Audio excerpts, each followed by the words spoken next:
Okay, so picture this. You are in the middle of cooking dinner, everything's going great, and then, beep, your induction cooktop just shuts down and some weird little code starts flashing on the screen. It is so frustrating, right? Well, today we're going to decode exactly what those messages mean. Look, your induction cooktop is an amazing piece of technology. It's fast, it's efficient, and it's really, really smart. But because it's so smart, it talks to you in its own special language, a language of error codes. Think of us as your personal translation guide for this. We're going to break down what those codes are trying to tell you and, more importantly, what you're supposed to do about them. All right, let's jump right in.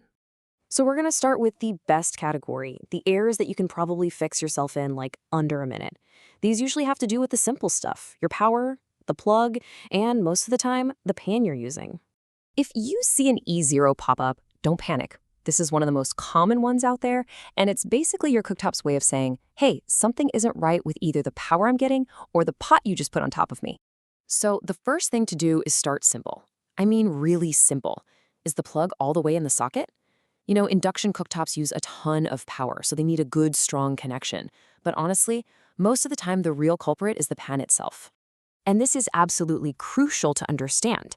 Induction cooktops are, well, they're picky. They don't use a hot flame or a glowing coil. They use a magnetic field to make the pot itself get hot. So if your pot isn't magnetic, the whole system just doesn't work, and the cooktop will let you know.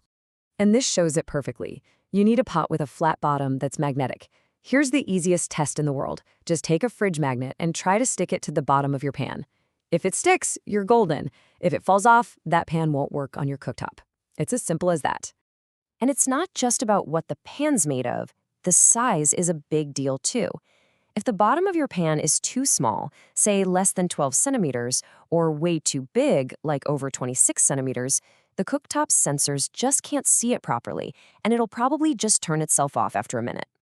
All right, let's move on to our next group of errors. These are the ones where you don't really need to fix anything.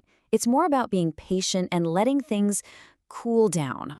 So if you see a code like E3, that's a pretty clear sign your cooktop is saying, whoa, I am getting way too hot. Maybe you left a pan on with nothing in it, or the surface itself is just really warm. Other codes like E2 or E5 can sometimes mean the same thing, but they can also point to something more serious, which we'll get to in just a minute. So if you suspect it's overheating, the game plan is really straightforward and all about safety. First, turn the whole thing off. Then take a quick peek at the ventilation holes. Is anything blocking them? A towel, a cookbook? Move it out of the way. And then just walk away.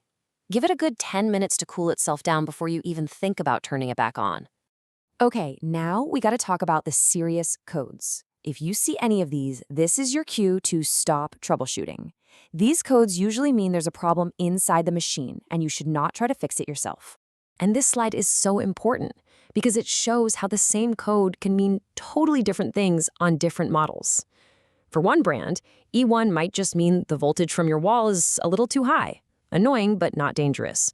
For another brand, it could mean a serious short circuit. This is exactly why knowing your specific model is key.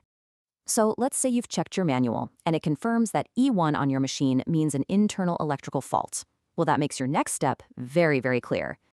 The only safe thing to do is unplug the cooktop and call an authorized service center. Seriously, this isn't something to mess around with. Okay, remember how we said E2 could mean overheating? Well, if you've let the unit cool down completely and you're still getting that code, it probably means something else is wrong, like the internal temperature sensor is broken. And if the very part that's supposed to tell the cooktop how hot it is isn't working, it can't run safely. This is absolutely a job for a professional. Time to call for service. It's a similar story with the E5 code. While it can sometimes be a simple overheating warning, it can also point to a much bigger problem with something called the thermal relay. That's another one of those critical internal safety parts. And I think you're seeing the pattern here, right? Any error that points to a problem with an internal safety component means it's time to call the pros. Don't take a chance. And finally, we have the E6 error. This one often means there's a problem with the internal cooling fan. That fan is what keeps the electronics from frying during normal cooking, so if it's broken, that's a big deal. That's right, one more time.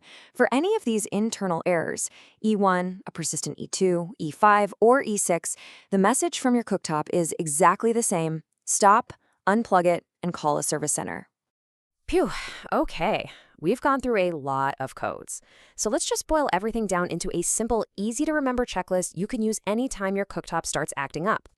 Here you go. 4 simple steps. Number 1, check the power. Is it plugged in right? Number 2, check the pan. Is it magnetic, flat, and the right size? That'll take care of your E0 errors. Number 3, check the vents and give it time to cool off. This handles your simple overheating issues. And finally, number 4, if it's one of those internal fault codes, call for help. So now you're basically equipped to understand the language of your induction cooktop. But you have to remember that E1 example, right? Every single model speaks its own little dialect. So the single most powerful tool you have is the one that came in the box, your user manual. Has the exact translations for your machine. Go find it.